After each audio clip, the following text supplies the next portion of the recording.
Hello बच्चों, कैसे हो तुम सब। I hope you guys are fine, happy and healthy. मैं आप सभी के टीचर सुरेश रावत आप सभी के लिए लेके आ चुका हूँ हमारी एकदम न्यू सीरीज, जिसके अंदर हम हमारा बाकी का बचा हुआ पोर्शन क्लास 9th का ख़त्म करने जा रहे हैं। So this series is basically mean for कि हम लाइन टू लाइन एनसीईआरटी को कवर करेंगे। ओके, इस सीरीज में हम लाइन टू लाइन एनसीईआरटी को रीड करेंगे और हमारे जो बचे हुए 2 चैप्टर्स हैं उन्हें ख़त्म करेंगे। ठीक है। सो तुम लोगों को ये नहीं सोचना है कि सर इससे तो वो समझ ही नहीं आएगा, आप एकदम से उड़ा दोगे चीज़ों को, हमें समझ ही नहीं दोगे, है ना। ऐसा कुछ भी नहीं है। ठीक है, भरोसा रखो। मैं जहाँ पे ज़रूरत होगी वहाँ नोट्स भी दिखाऊंगा तुम्हें। नोट्स जो मैंने बनाए हैं वो सारे नोट्स तुम्हें दिखाऊंगा। ठीक है, उसकी पीडीएफ जैसे पिछले लेक्चर में हमने क्वेश्चंस किए थे, वैसे आगे वाले लेक्चर्स में हम उन पीडीएफ से भी आ, समझेंगे चीज़ों को, टॉपिक्स को समझेंगे, यूज़ करेंगे उन पीडीएफ्स को। एंड मैं इस लेक्चर में तुम्हें केवल अब हम स्टार्ट करेंगे अपने लेक्चर को। इसमें ज़्यादा इम्पोर्टेंट अभी ऐसा कुछ आएगा नहीं जिसमें हमें ज़रूरत पड़े। So don't worry about it. ठीक है, so let's move on to our topic. ठीक है, तो हाईलाइटर खोल लेते हैं एंड चलिए। सो हमारा चैप्टर कौन सा है? तो हमारा चैप्टर है प्यारा प्यारा सा वर्क, पावर एंड एनर्जी, है कि नहीं। So work and energy, power नहीं है, सॉरी सॉरी सॉरी। पर पावर एंड एनर्जी तुम्हारे शायद, हाँ, तुम्हारे क्लास 11th में है वो टॉपिक। सॉरी सॉरी सॉरी, मेरे से मुंह से निकल गई मेरे भाई, माफ कर दो उनको, है ना। सो वर्क एंड एनर्जी हम स्टार्ट करने जा रहे हैं, चैप्टर 10th है जो तुम्हारा। ठीक है। So what do you understand by the word work? हम वर्क से क्या समझते हैं? सर सिंपल सी बात है, काम। सर कोई भी काम हम जो करते हैं उससे हम वर्क को समझते हैं। कि सर अगर मैंने बोला कि सर मैंने ना अपना पानी पिया, तो पानी पीना भी सर एक काम है। खाना खाना सर वो भी एक काम है। सर क्रिकेट खेलना वो भी एक काम है। सर फुटबॉल खेलना वो भी एक काम है। सर सॉकर खेलना वो भी एक काम है ना। सर सारी चीज़ें जो भी हैं वो सर हम कुछ ना कुछ काम ही कर रहे हैं ना सर लाइफ में। आप भी अभी हमें पढ़ा रहे हो वो भी एक काम है, हम पढ़ रहे हैं वो भी एक काम है ना। लेकिन साइंस जो होता है ना, वो वर्क को कुछ अलग तरीके से डिफाइन करता है। ठीक है, तो अब हम वही पढ़ेंगे कि वो कैसे डिफाइन करता है हमारे लिए। देखो, जो वर्क होता है ना, वर्क क्लासिफाई होता है एक तो फिजिकल वर्क और secondly mental work. Mental work कैसे? कि तुम पढ़ाई कर रहे हो, वो तुम्हारा कैसा वर्क है? मेंटल वर्क है ना भाई। कि अब तुम आंखें खोले रखे हो, पढ़ रहे हो, चीज़ों को समझ रहे हो, वो सुन रहे हो मेरी बात को, वो कैसा वर्क हो गया? मेंटल वर्क हो गया। लेकिन जब तुम किसी चीज़ को पुश करके, है ना, तुम क्या थैले को उठा के मार्केट जा रहे हो, मार्केट सब्जी लेके घर आ रहे हो, तो वो कौन सा वक्त हो गया भाई? तुम थैले को पकड़े हुए थे, तो थैले पे तुम एक फोर्स लगा रहे थे ना, जिसे तुम पकड़ के उसे वहां तक ले गए थे, और उसे फोर्स को खींचते खींचते तुम घर पे लेके आए। तो वो क्या है? वो भी तो एक वर्क है। वो कैसा वर्क है? वो फिजिकल वर्क है ना। सो अब हम स्टार्ट करते हैं चैप्टर को। लाइन बाय लाइन चीज़ों को पढ़ेंगे और उस लाइन का मतलब मैं तुम्हें समझाते जाऊंगा, डिकोड करता जाऊंगा। ठीक है। So in the previous few chapters we have talked about ways of describing the motion of an object. Motion of object. Okay. So हमने पिछले चैप्टर्स में क्या पढ़ा था भाई? हमने मोशन के बारे में पढ़ा था। मोशन सर कैसे होते हैं? सर यूनिफॉर्म होते हैं, नॉन यूनिफॉर्म होते हैं। सर यूनिफॉर्म मोशन कैसे होते हैं? तो बेटा यूनिफॉर्म मोशन वो होते हैं जिनमें कोई मतलब एसलेशन होता है लेकिन कांस्टेंट होता है ना। नॉन यूनिफॉर्म कैसे होता है? सर एसलेशन वेरिएबल होता है, चेंज होता रहता है। सर यूनिफॉर्म मोशन में हम इक्वल टाइम में इक्वल डिस्टेंस कवर करते हैं, है कि नहीं सर? एसलेशन ना भी हो, इक्वल टाइम में इक्वल डिस्टेंस कवर करते हैं। एंड सर सिमिलरली हम नॉन यूनिफॉर्म में सर डिफरेंट टाइम इंटरवल में डिफरेंट स्पीड से ट्रेवल करते हैं, है ना। ये चीज़ हमने पढ़ी थी। फिर हमने क्या पढ़ा आगे जाके? हमने सर इसके बाद में प्रेशर पढ़ा, सर बॉयंसी पढ़ा, काफ़ी चीज़ें पढ़ी। और जो कि सर एक ऑब्जेक्ट के मोशन के बारे में हमें बताता है। तो हमने फोर्स पढ़ा, है ना, लॉज ऑफ मोशन पढ़े, काफ़ी चीज़ें पढ़ी सर हमने ना मोशन के देखे। हमने ग्रेविटेशन पढ़ा।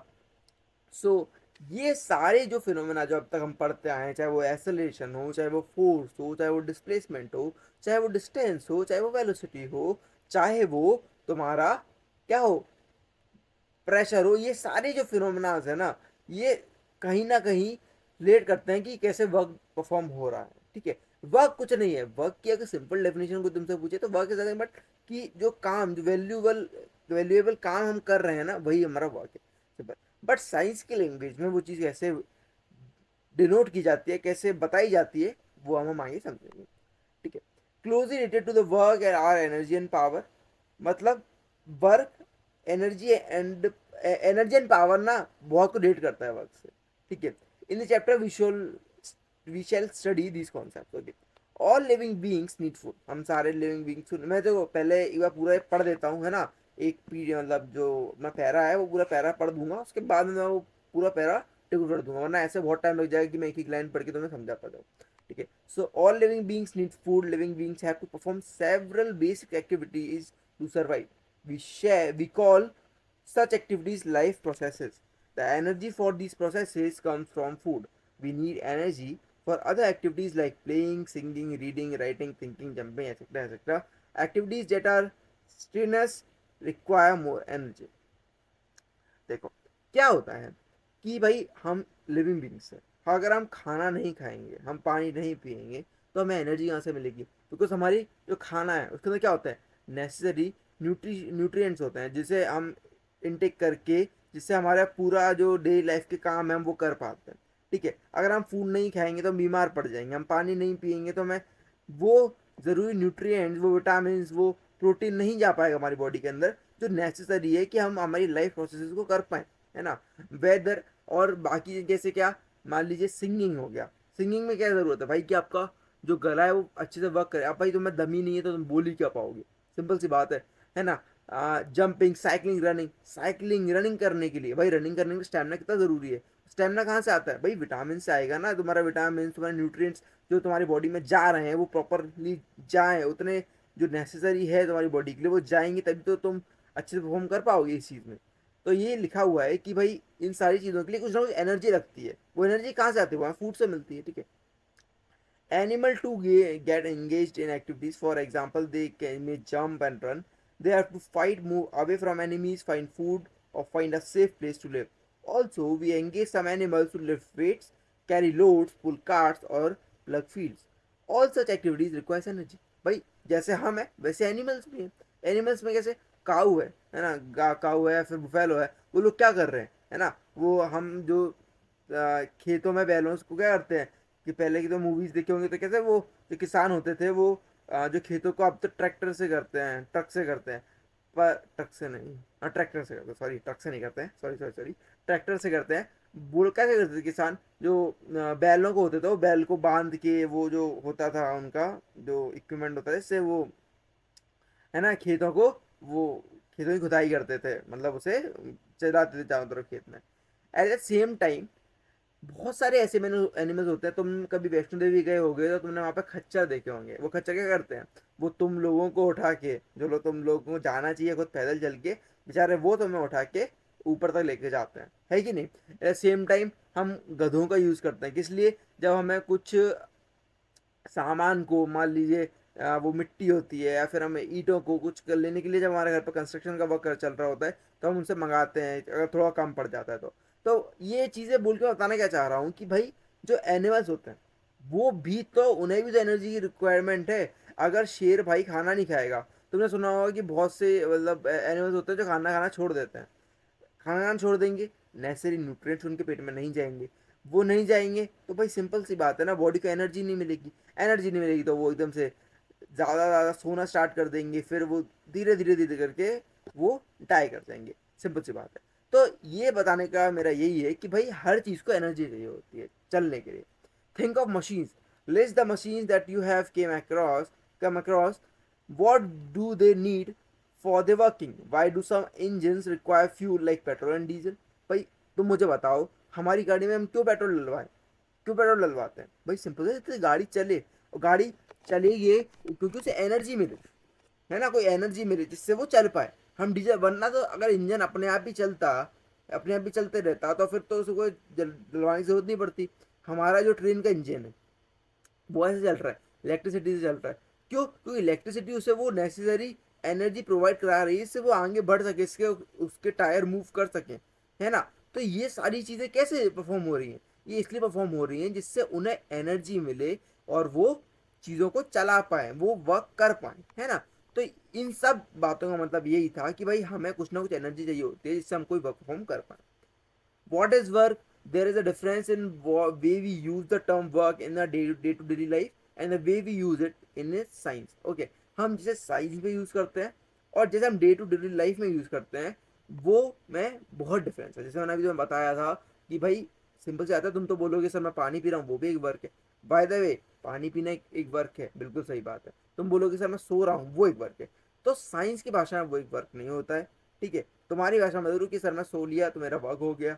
ठीक है, तुम एक जगह बैठ के पढ़ रहे हो, वो तुम्हारा वक्त नहीं कहलाएगा साइंस की भाषा में। बल्कि जब तुम बोलोगे तो बोलोगे हाँ सर मैं 3 घंटे बैठ के पढ़ रहा हूँ, ऐसे कैसे वर्क नहीं कर रहा, अगर ये नहीं होता तो मम्मी से अभी भी डांट पड़ रही होती है ना। तो ऐसा नहीं होता है, वर्क जो साइंस की भाषा में होता है वो अलग है, और तुम्हारी जो डे टू डे लाइफ में भाषा में होता है वो एक अलग होता है। ठीक है, not much work in spite of working hard. तो एक कमली नाम की एक लड़की है जो कि प्रिपेयर कर रही है, कमली लड़का है लड़की है होगा कोई, मान लेते हैं कि कमली एक लड़की है, कमली is preparing for examination, she लिखा हुआ है, sorry guys, sorry I am really sorry, मैंने शी पढ़ा ही नहीं, मैं सीधे बस फर्स्ट लाइन पढ़ के रख के था। She spends lot of time in studies, she read books, draws diagram, organize her thoughts, collect question papers, attend class, ये she expends a lot of energy on these activities. In common parlance, she is working hard. तो क्या बोल रहा है कि भाई एक लड़की है कमली, वो अपने एग्जामिनेशन के लिए बहुत अच्छा परफॉर्म मतलब पढ़ रही है। ठीक है, वो डायग्राम ड्रॉ करती है, वो अच्छे अच्छे अपने थॉट्स को अलाइन करके एक स्ट्रैटेजी बनाती है, और क्वेश्चन पेपर डिस्कस करते हैं दोस्तों के साथ। तो हम क्या बोलेंगे भाई, इस लड़की बहुत अच्छा वर्क हार्ड कर रही है ना पढ़ने के लिए। मतलब हम तो ये बोलेंगे कि कैसे बोलते हैं हम, कोई व्यक्ति अगर यूपीएससी की तैयारी कर रहा है, कोई आईआईटी जेई कोई नीट की तैयारी कर रहा है, तो कैसे बोलते हैं हम उससे कि भाई वो तो 3 3 4 4 घंटे बस सोता है, और वो तो पूरा टाइम पढ़ता ही रहता है पढ़ता ही रहता है। तो हम क्या बोल देंगे, he is working very hard for his dream, he is working very hard for his aim, है ना। तो हम क्या इसलिए बोलते हैं ना। तो उस टाइम हम जो वर्क डिफाइन कर रहे हैं वो हमारा डे टू डे लाइफ का वर्क है, वो साइंस का वर्क नहीं है। ऑल दिस हार्ड वर्क में involve very little work if we go by the scientific definition of work. इसमें क्या बोला कि ये जो डेली वर्क जो दिख रहे हैं ना कि तुम बैठ के पढ़ रहे हो 3 4 घंटे, वो उसमें बहुत कम अमाउंट है कि जो तुम वर्क परफॉर्म कर रहे हो साइंस की भाषा में। बात है भी तुम 3 4 घंटे बैठ के पढ़ रहे हो, वो बहुत अच्छी बात है, वो है तुम वर्क हार्ड कर रहे हो डे टू डे लाइफ की लैंग्वेज में। बट साइंस की लैंग्वेज में तुम जो वर्क परफॉर्म कर रहे हो वो डिफाइन होता है कुछ अलग मेजर्स से। वो मेजर्स क्या है वो हम आगे डिस्कस करेंगे। You are working hard to push a huge rock, let us say the rock doesn't move despite all the effort. You get completely exhausted. However, you have not done any work on the rock as there is no displacement of the rock. ठीक है, you stand still for a few minutes with a heavy load on your head. You get tired. You have exerted yourself and have spent quite bit of your energy. Are you doing work on the load? The way we understand the term work in science, work is not done. Okay. So क्या बोल रहे हैं कि मान लीजिए भैया आप एक ना रॉक को पुश करने की कोशिश कर रहे हो। ठीक है, अब वो रॉक बहुत बड़ा है। ठीक है, तो भाई रॉक तो बहुत बड़ा रॉक है, तो भाई वो इजी से आता है, हमसे नहीं पुश होगा। अब अगर वो हमसे पुश नहीं होता है, हम तो फोर्स लगा रहे हैं, हम किसी को धक्का दे रहे हैं, मतलब हम एक फोर्स लगा रहे हैं, और वो मूव नहीं कर रहा है, कोई डिस्प्लेसमेंट नहीं हो रहा है, तो भाई सिंपल सी बात है ना कि हम क्या बोलेंगे कि भाई कोई काम ही नहीं हो रहा। तुम तो धक्का लगा रहे हो, तुम तो बोलोगे सर मैं तो बहुत काम कर रहा हूँ तो धक्का लगाया जा रहा हूँ तब से। बट भाई मैं तो, मेरे को तो काम दिखेगा तब ना जब वो रॉक मूव कर जाएगा। रॉक मूव नहीं कर रहा था, तुमने कुछ काम ही नहीं किया। You stand still for a few minutes with a heavy load on your head, मतलब तुम क्या कर रहे हो, एक कुछ भी हैवी चीज लेके अपने सिर पे लेके खड़े हुए हो। ठीक है, तुम थक गए भाई, सिंपल कहते हो तुम्हारे सिर पे कोई भारी चीज रखी होगी, तुम थक जाओगे थोड़ी देर बाद। अब तुम क्या बोलोगे कि सर मैं तो, मेरे ऊपर ये चीज फोर्स लगा दी थी तो सर वर्क तो हो रहा है, और सर ये मैं ये इसे पकड़ के खड़ा हुआ हूँ तो ये भी तो सर एक वर्क ही है। नहीं बेटा जी, ये वर्क नहीं है। ठीक है, हाँ कैसे होगा वक्त, तुमने कभी समझ आ रहा होगा सर ये आप क्या ऐसा चीजें बता रहे हो, बोल रहे हो कि ये वक्त नहीं है वो वक्त नहीं है, ये तो होता है वक्त कैसे डिफाइन होता है। बस थोड़ा सा रुक जाओ, आने वाला है। You climb up the steps of a staircase and reach the second floor of the building just to see a landscape from there. You may even climb up a tall tree if we apply the scientific definition. These activities involve a lot of work. क्या बोला इसने, आप समझो। भाई तुम जब चढ़ के ट्री के ऊपर गए, एक बढ़िया सा नज़ारा था, बड़ी सिनेमैटिक व्यू था, जो है ना, बढ़िया पहाड़ थे और सनसेट हो रहा था, और ऊपर धीरे छोटे छोटे बादल हो रहे थे काले काले की, बारिश आने ही वाली थी, ऐसा बढ़िया सा मौसम हो रहा था। और तुम क्या कर रहे हो, तुम रूफ पे जाके बस वो मौसम का एंजॉय कर रहे हो, बहुत ठंडी हवाएं चल रही हैं। ठीक है, कितना मज़ा आया ना सुन के ये चीज़ें। हाँ बस, माउंटेन्स का व्यू भाई अलग ही होता है एकदम, है ना। तो तुम क्या हुआ, तुम जाके खड़े हुए वहां पे, छत पे जाके खड़े हो गए। तो फिर तो अगर मैं तुमसे पूछूं कि तुमने क्या काम किया, तो तुम क्या बोलोगे, सर मैंने काम क्या किया सर, बस मैं नीचे से ऊपर चढ़ के आया। हाँ, नीचे से ऊपर चढ़ के आया। अब दो चीजें, जब तुम नीचे से ऊपर चढ़ के आए तो क्या तुमने कुछ, तुम्हारा कुछ डिस्प्लेसमेंट हुआ, तुम कहोगे हाँ सर बिल्कुल हुआ, मैं नीचे से ऊपर आया, मेरा final position minus initial position अगर आप करोगे सर वो कितना किसके बराबर आएगा, सर वो आएगा difference between both the floors, है ना सर, ये इसके इसके बराबर ही आएगा। सेकेंडली आएंगे क्या, ये चीज आ जाएगा। तो मैं बोलूँ कि बेटा जी अगर तुम ट्री के ऊपर चढ़ रहे हो, ट्री के ऊपर चढ़ रहे हो तो सिंपल सी बात है, ट्री के ऊपर तभी चढ़ोगे तो कोई फोर्स लगा के चढ़ोगे ऊपर। और वो फोर्स कितना होगा, तुमने हाथों से फोर्स लगाओगे ट्री के ऊपर, पकड़ोगे डाली और अपने बॉडी को वेट को पुश करके वो ऊपर चढ़ोगे कैसे ना कैसे, है ना।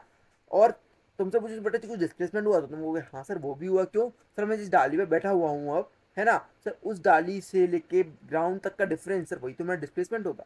हाँ बेटा जी, तो वो क्या होगा आपका, वो आपका डिस्प्लेसमेंट होगा। और वही अब क्या देखो, यहाँ पे दो चीज़ आई, फोर्स एंड डिस्प्लेसमेंट। तो तब ये बोल रहे हैं कि it's involve a lot of work. तो अभी से तुम्हें थोड़ा समझ में आने लगा होगा कि जब फोर्स लग रहा हो, फोर्स तो लगेगा ना, ऊपर चल के जाओगे उसमें ही फोर्स लगेगा, पैरों के ऊपर फोर्स लगाओगे ही लगाओगे, सिंपल सी बात है, फोर्स से लगाओगे तो मूव कैसे करोगे, फोर्स लगेगा। सेकेंडली तुम क्या करोगे, डिस्प्लेसमेंट करोगे, डिस्प्लेसमेंट करोगे तो भी वर्क होगा। तो दो चीजें हैं, जब फोर्स भी लग रहा हो और डिस्प्लेसमेंट भी हो रहा हो, तब हम कहते हैं कि कोई वर्क परफॉर्म हो रहा है। अब मुझे बताओ, जब तुम 3-3 4-4 घंटे बैठ के पढ़ रहे थे तो क्या उसमें कुछ वर्क हो रहा था, कुछ हो रहा था, नहीं ना भाई, तुम एक जगह बैठे हुए थे, डिस्प्लेसमेंट हो नहीं रहा था। तुम भले ही कुर्सी पे फोर्स लगा रहे हो, है ना, लेकिन कुर्सी तो नीचे नहीं गिरी ना, कुर्सी तो नहीं टूट गई। कुर्सी टूट जाती तुम नीचे गिर जाते तो जरूर हम बोलते कि वर्क हो गया, वरना तब तक वर्क नहीं हुआ था। In day to daily life we consider any useful physical और मेंटल लेबर एज वर्क। हम डे टू डे लाइफ में हम बहुत सी चीज़ों को वर्क मान लेते हैं, जैसे दोस्तों के साथ बातचीत करना, ह्यूमिंग अ ट्यून, है ना, कोई गाने की ट्यून को हम ऐसी हम करते हैं, ह्यूम करते हैं, watching a movie, attending a function, कि हम शादी में गए सर खाना खाने, हाँ वो चीज़ वर्क है। चल के जाओगे भाई, फोर्स लगेगा, है ना, गाना गाओगे, डिस्प्लेसमेंट होगा, वो एक वर्क हो गया, ठीक है। What constitutes work depends on the way we define it. We use and define the term work definitely in science. To understand these letters do the following activities आप कर लेना, है ना, हम तो साइंटिफिक कंसेप्शन पे आते हैं वर्क के। To understand the way we view work and define work from the point of view of science, let us consider some situations. Push a pebble lying on a surface, the pebble moves through a distance. You exerted a force on the pebble and the pebble got displaced. In this situation, work is done. ठीक है, तुमने क्या किया, एक payable रखा, payable क्या होता है, कंचे देखे कंचे, हाँ वो कंचे समझ लो, कंचों को तुमने एक टेबल पर रखा हुआ, कंचे को तुमने धक्का दिया, तो भाई कोई फोर्स लगाया और वो कंचा कुछ मूव करेगा, डिस्प्लेसमेंट भी हुआ, तो तब वर्क हुआ। एक girl pushes a trolley and trolley move through a distance, भाई गर्ल पुश करेगी, फोर्स लगाएगी, डिस्प्लेसमेंट होगा, तो क्या होगा, वर्क होगा। लिफ्ट अ बुक, ये सारे एग्जांपल हैं। A closer look of the situation, a force act on a object and, हाँ देखो ये बात है क्या, अगर हमने जब ऊपर सिचुएशन को अंडरस्टैंड किया तो हमने एक चीज समझे कि भाई कुछ ना कुछ फोर्स लग रहा है ऑब्जेक्ट पे, and secondly the object must be displace, ठीक है, फोर्स लग रहा है एंड द ऑब्जेक्ट क्या हो रहा है, डिस्प्लेस हो रहा है, तो तब क्या बोलेंगे हम, तब बोलेंगे भैया कि तब हमारा वर्क हो रहा है। इन any of the above conditions does not exist, work is not done. भाई सिंपल सी बात है, तुम बैठे रहो 4 घंटे की कुर्सी पे, लेकिन अगर तुम गिर नहीं रहे, अगर तुम मूव नहीं कर रहे, तो भाई तब तक तो वर्क नहीं होने वाला है। कोई भी इनमें से एक कंडीशन हट जाएगी तो वर्क नहीं होगा। क्यों, ऐसा क्यों, तो वो अभी हम बताएंगे जब हम इसका ना क्या बोलेंगे, मैथमेटिकल एक्सप्रेशन डिराइव करेंगे, है ना, ड्राइव नहीं करेंगे, मतलब हम एक्सप्रेशन बताएंगे तुम्हें। In any of the above conditions does not exist, work is not done, this is the way we work in science, ठीक है, इन इस तरीके से हम साइंस में वर्क को दिखते हैं। A bullock is pulling a cart, the cart moves, there is a force on the cart and the cart has moved. Do you think that work is done in a situation? अब बुल्लॉक क्या मतलब, क्या एक सांड था, सांड ने एक, तुमने बैलगाड़ी देखी कि नहीं, बैलगाड़ी, बैलगाड़ी, हाँ भाई, बैलगाड़ी क्या होता है, एक बैल काट को ले जा रहा होता है ना, वो एक फोर्स लगा के, तो भाई सिंपल सी बात है, वो एक फोर्स लगा रहा है। अब वो अगर फोर्स लगाए तो कार्ड मूव भी होगा, मूव होगा तो भाई डिस्प्लेसमेंट भी होगा, तो डिस्प्लेसमेंट होगा और फोर्स है, तो भैया सिंपल सी बात है कि भैया क्या होगा, वर्क तो डन होगा ही होगा। अरे ये क्या हुआ, ये क्या हो गया, वेरी सीरियस, रुको रुको, है ना, तो क्या हो रहा है, तो भाई वर्क तो हो ही रहा है। चलो, चलो ये हो गया, यहाँ का मैं पूरा मैथमेटिकल एक्सप्रेशन आ गया तुम्हारा, work done by a constant force, ठीक है, वेरिएबल फोर्स की बात हम नहीं कर रहे हैं, कांस्टेंट फोर्स की बात कर रहे हैं। How is work defined in science, to understand this we shall first consider a case where the force is acting in the direction of displacement. हम क्या मान रहे हैं कि भाई हम जिस डायरेक्शन में फोर्स लगा रहे हैं ना, उस डायरेक्शन में ऑब्जेक्ट मूव करेगा, है ना। तो भाई सिंपल सी बात है ना, तुम किसी किसी को अगर पीछे से फोर्स लगाओगे, किसी चीज को पीछे से फोर्स लगाओगे तो वो मूव कर जाएगा, और मूव कर जाएगा तो वो चीज आगे बढ़ेगी। है ना, आगे बढ़ेगी तो भाई सिंपल सी बात है, हम क्या बोलेंगे कि भाई वर्क परफॉर्म हो रहा होगा। Let a constant force act on an object and let the object be displaced through a distance s in the direction of the force. अब देखो यहाँ पे क्या हो रहा है, एक बॉक्स रखा हुआ था, उस बॉक्स को ने पीछे से धक्का दिया, भाई धक्का दूंगा तो सिंपल सा आगे बढ़ेगा, आगे बढ़ेगा तो डिस्प्लेसमेंट करेगा और फोर्स होगा। तो ये तुम्हारा mathematical expression, let W be the work done, we define work to be equal as a product of force and displacement. तो ये चीज तुम्हें हमेशा याद रखनी है। तुम्हारा जो वर्क डन होता है वो और कुछ नहीं, एक फोर्स एंड डिस्प्लेसमेंट का प्रोडक्ट होता है, बस।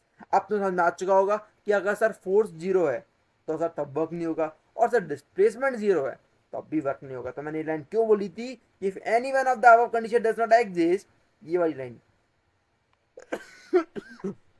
If any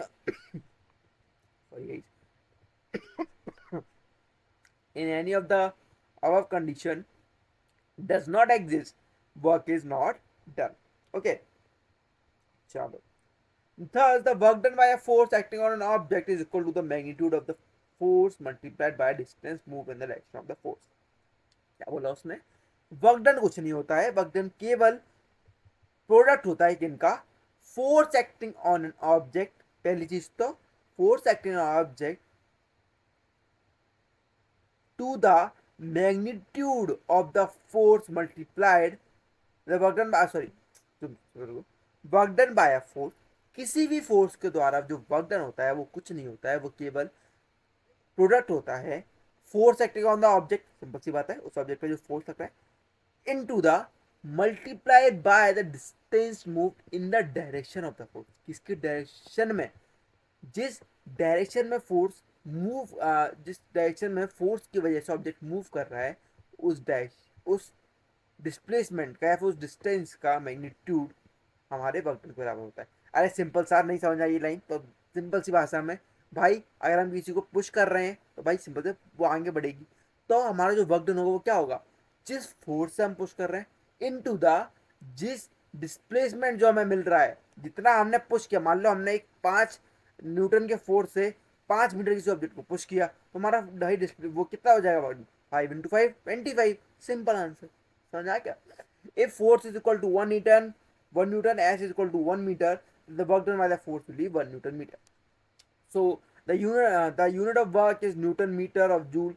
Thus 1 joule is the amount of work done on an object when a force of 1 newton displaces the object by 1 meter. भाई सिंपल सी बात है, अगर किसी एक जूल का, सॉरी आप थोड़ा सा यूनिट बता दूं, मैं भूल गया यहाँ पे बताना, कि भाई देखो फोर्स की यूनिट क्या होती है, न्यूटन, डिस्टेंस की यूनिट क्या होती है, मीटर, तो अपने वर्क डन की यूनिट क्या होगी, न्यूटन मीटर। लेकिन हम न्यूटन मीटर ना यूज करके हम यूज करते हैं वर्क डन की यूनिट जूल। क्या यूज करते हैं, जूल। अब तो मैं ये चीज याद रखनी है कि वर्क डन की यूनिट हम क्या यूज करेंगे, जूल। ठीक है, फोर्स की न्यूटन, अब जैसे फोर्स की भी तो एम ए होती है, तो एम ए बोल के हम क्या बोल सकते हैं, मीटर स्क्वायर अपन सेकंड स्क्वायर बोल सकते हैं, नहीं नहीं पागल है क्या, सॉरी, के जी मीटर पर सेकेंड स्क्वायर, हाँ के जी मीटर पर सेकेंड स्क्वायर, ये सही है। सॉरी सॉरी, मैंने वो एम इंटू एम कर दिया, मैंने सीधे, वो मास था, सॉरी सॉरी, के जी मीटर पर सेकेंड स्क्वायर होता है ना। लेकिन हम क्या यूज करते हैं, कैसे ड्राइव के बाद तुम्हें बताऊंगा ये चीज।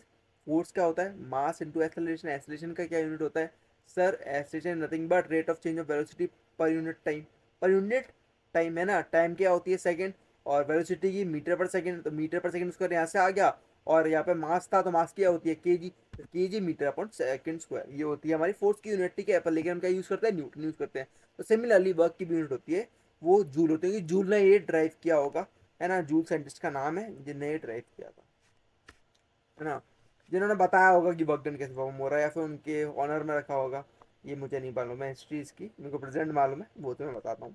ठीक है, सो अगर वो पूछे कि अगर 1 जूल का वर्क का मतलब क्या होता है, 1 जूल मतलब क्या, केवल 1 जूल वर्क होना, तो 1 जूल कब आएगा भाई, फोर्स इंटू डिस्प्लेसमेंट 1 कब आ सकता है, जब फोर्स ही 1 और डिस्प्लेसमेंट ही 1 हो, तो सिंपल सा 1 × 1, कि भाई वही चीज बोल रहा है कि 1 मीटर किसी ऑब्जेक्ट को मूव कराने के लिए 1 न्यूटन फोर्स से हम क्या बोलेंगे कि जो उसका जो मैग्नीट्यूड से बराबर होगा 1 जूल ऑफ वर्क। ठीक है, so what would be the work done when the displacement is zero, simple सी बात है जीरो, है ना, ये सब चीजें आगे पढ़ेंगे।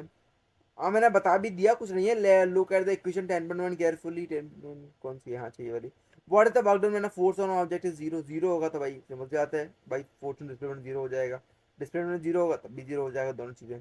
अब क्वेश्चन करते हैं, a force of 5 newton is acting on an object, the object is displaced through a 2 metre in the direction of the force. क्या बोल रहे हैं, direction of the force. Direction बहुत इंपॉर्टेंट है, डायरेक्शन इसलिए इंपॉर्टेंट है क्योंकि बेटा जी displacement is a vector quantity. यहाँ पकड़े बिल्कुल सही चीज, डिस्प्लेसमेंट एक वेक्टर क्वांटिटी है बेटा जी, अगर तुम डायरेक्शन को भूल जाओगे तो कैसे काम चलेगा, है ना। तो ये यहाँ पे बहुत इंपॉर्टेंट है कि the force act on object all through the displacement then the work done is, भाई सिंपल सी बात है, 5 मीटर 5 न्यूटन का फोर्स लग रहा है, 2 मीटर मूव आगे कर रहा है, सेम सेम डायरेक्शन में कर रहा है, इसमें फोर्स लग रहा था, 5 into 2 हो जाएगा, कितना आंसर आएगा बेटा जी 10। ठीक है, a force of 7 newton act on an object that displays is say 8 meter in the direction of the force। ये एक फोर्स के डायरेक्शन में ही मूव कर गया ऑब्जेक्ट, तो बताना है कि क्या होगा। Let us take it through force acting on object through displacement, what is the work in this case, 7 into 8 कर देना, आंसर आ जाएगा।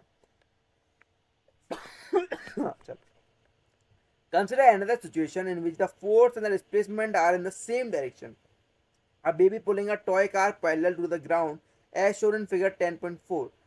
The the baby has exerted a force in the direction of displacement of the car. In this situation, the work done will be equal to the product of force and displacement. In such situations, the work done by a force is taken as positive। क्या हो रहा है, एक लड़की है ना, हमारा baby है, वो बेबी क्या कर रहा है कि बच्चा वो कार को पुल कर रहा है। अब पुल करेगा तो भाई फोर्स के डायरेक्शन में लगेगा बेटा जी, सिंपल सी बात है। एक सेकंड ये इरेज करके पेन से बनाता हूँ।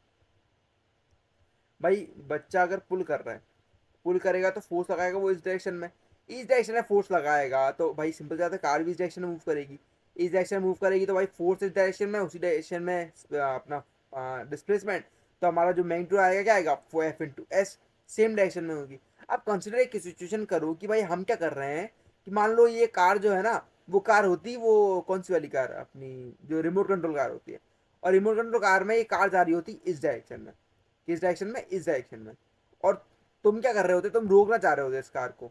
अब रोकना चाह रहे होते तो भाई किसी चीज को रोकना है अगर मुझे, तो मैं फोर्स इस डायरेक्शन में लगाऊंगा, फोर्स लगाऊंगा इस डायरेक्शन में, ये है ना। अब इस डायरेक्शन में फोर्स लगाऊंगा तो भाई कार तो आगे जाना चाह रही है, तो कार का डिस्प्लेसमेंट किस डायरेक्शन में होगा, अब वो होगा इस डायरेक्शन में, है ना। कार जाना चाह रही है इस डायरेक्शन में, लेकिन मैं उसे खींच किस डायरेक्शन में लाऊं, पीछे डायरेक्शन में। तो भाई अब जो फोर्स का मैग्नीट्यूड होगा ना वर्कडन का, वो चेंज हो जाएगा। वो चेंज क्या हो जाएगा, वो हो जाएगा माइनस टाइम्स F/s। सिंपल सी बात है, तुम तो ये समझो ना कि भाई डिस्प्लेसमेंट अब क्या हो रहा है सर, नेगेटिव डायरेक्शन में हो रहा है, फोर्स इस डायरेक्शन में लग रहा है, तो sir normal sir minus F/s हो जाएगा। तो वही चीज लिखी हुई है, that the angle between the two direction, देखो एंगल कितना होगा, इस डायरेक्शन में मूव कर रहा है कार तुम्हारी, और इस डायरेक्शन में फोर्स लगा रहे हो, तो दोनों के बीच का एंगल जो है वो 180 डिग्री है। ठीक है, सो लेट द सॉरी यार, मैं सोच रहा हूँ खत्म कर दूं लेक्चर, फिर पानी पीने जाऊँ। चलो कोई नहीं, let the object stop after a displacement। In such a situation, the work done by the force, the F is taken as negative and denoted by a minus sign। ठीक है, माइनस साइन डिनोट करता है, क्यों, क्योंकि भाई displacement अलग direction में हो रहा है जिससे हमारा फोर्स लग रहा है। तो it is clear from the above discussions that the work done by a force can either be positive or negative। to understand this, let us do some activities आप करते रहना। आप porter lifts up luggage 15 kg from the ground, pull it on his head. अब मान लो ये बंदा है ना, बंदा मैं ऐसे लाइन से दिखा रहा हूँ, बंदा, ये बंदे का हेड है, ठीक है। यहाँ कोई लगेज पड़ा हुआ है, अब इसको उठाना है, तो भाई सिंपल सी बात है, ये फोर्स कुछ ऐसे लगाएगा कि यहाँ पे पहुंच जाए ऑब्जेक्ट, फोर्स ऐसे ऊपर की यार फोर्स लगानी पड़ेगी ना, तो भाई डिस्प्लेसमेंट कितना होगा भाई, बंदे की हाइट के बराबर, बंदे की हाइट के बराबर, तो फोर्स की भी ऐसे ऊपर और डिस्प्लेसमेंट भी ऊपर ही हो रहा है, तो बस 15 × 1.5 कर देंगे, आंसर हमारा आ जाएगा, कोई बड़ी चीज़ नहीं है इसमें, है ना। सो नाउ एनर्जी हम नेक्स्ट लेक्चर में करेंगे, और नेक्स्ट लेक्चर में हम थोड़ा सा रिवाइज करते हुए वर्क को, ये क्वेश्चन को परफॉर्म करेंगे। आप कर भी सकते हो, इजी क्वेश्चन है। Why do we say that when do we say the work is done, भाई सिंपल सी बात है, फोर्स और डिस्प्लेसमेंट हो तब हम कहते हैं वर्क होता है। Right an expression for work done when a force is acting on a object in the direction of it displacement, तो F/s, सिंपल सी बात है। डिफाइन 1 जूल ऑफ वर्क, भाई जब 1 न्यूटन फोर्स लग रहा हो किसी ऑब्जेक्ट पे 1 मीटर मूव करने के लिए, उसे कहते हैं 1 joule of work. A pair of bullocks exert a force of 140 Newton on a plug, है ना। प्लॉग क्या होता है कि जो खेत होता है ना, प्लग समझ लो। The field being plug, plug मतलब कि उस पर वो चला रहा था बैल, है ना। The field being plug is 15 metre long, how much work is done plugging the length of the field, भाई इतना फोर्स लगाना है, इतना प्लग करना है, 140 × 15 कर दो, क्या आंसर आ जाएगा। ठीक है, अभी मैंने ऐसे बस इतना ही बता दिया। मैं इसका क्या नोट्स बना के तुम्हें प्रॉपरली समझा दूंगा। अगर तो किसी को समझ नहीं आया है, भाई अगर समझ आ चुका है, देन भाई थैंक यू, बहुत बहुत शुक्रिया आपका। आप अच्छे से समझ चुके हैं इस लेक्चर को। वर्क डन का मोटा मोटी बात यही था कि भाई अगर सेम डायरेक्शन में है फोर्स एंड डिस्प्लेसमेंट तो भाई एफ इन टू एस होता है, और अपोजिट डायरेक्शन में है तो F in minus S होता है। ठीक है। सो अब देखो आज हमने कितना कर लिया, हमने 4 पेजेस कर लिए हैं। ठीक है, चौथे पेज पे आ गए हैं। कल एनर्जी खत्म करेंगे हम ऐसे सिमिलरली। कुछ 11 पेज हैं इस चैप्टर के। बाद में फिर जो 3 पेज वो तो एनसीईआरटी के हैं, वो वाले करने हैं हमें, बाद में वो हम करेंगे। ठीक है।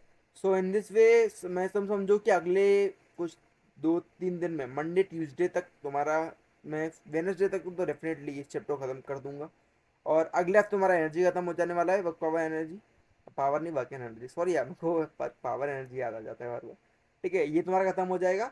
एंड आफ्टर दैट उसके अगले हफ्ते में साउंड सब खत्म करने की कोशिश कर देंगे पूरी पूरी। तो बस लास्ट 2 वीक्स रिमेनिंग। ठीक है, लास्ट 2 वीक्स तुम्हारा राइजेस बैच अब ऑफिशियली एंड होने की कगार पे है। ठीक है। एंड आई होप चीज़ें तुम्हें समझ आई होंगी, है ना। आज के लेक्चर में मैंने बेस्ट पॉसिबल वे में यार समझाने की कोशिश की है तुम्हें। आई नो कि थोड़ा बहुत तो दिक्कत आ रहा होगा, बिकॉज हम पहले पेन टैप से पढ़ रहे थे, अब इससे पढ़ रहे हैं। लेकिन पेन टैप अब वो जा चुका है सही होने के लिए, अब वो देखिए कब तक सही होके आता है यार, वो मेरे हाथ में नहीं है, मैं कुछ नहीं कर सकता उसके लिए। बट स्टिल हम हार नहीं मानने वाले, हम पढ़ते जाने वाले हैं, क्योंकि वही हमारा काम है। ठीक है। तो till then, bye bye guys. अच्छे से पढ़ते रहो, बढ़ते रहो, and have a great dad and have a great life ahead. ठीक है। तो लाइफ अगर इजी चाहते हो, देखो एक चीज़, जब भी तुम्हारा मन ना करा करना पढ़ने का कि सर आज पढ़ने का मन नहीं कर रहा है, सर आज ना चीज़ों को देखने का मतलब मन नहीं कर रहा है, ऐसा कुछ पढ़ाई वाला कंटेंट देखने का, तो भाई सिंपल सी एक चीज़ पूछा करो अपने आप से कि भाई लाइफ इजी चाहिए या टफ चाहिए। सिंपल सी बात है। बस दो चीज़ माइंड में कि भाई लाइफ इजी चाहिए या लाइफ टफ चाहिए।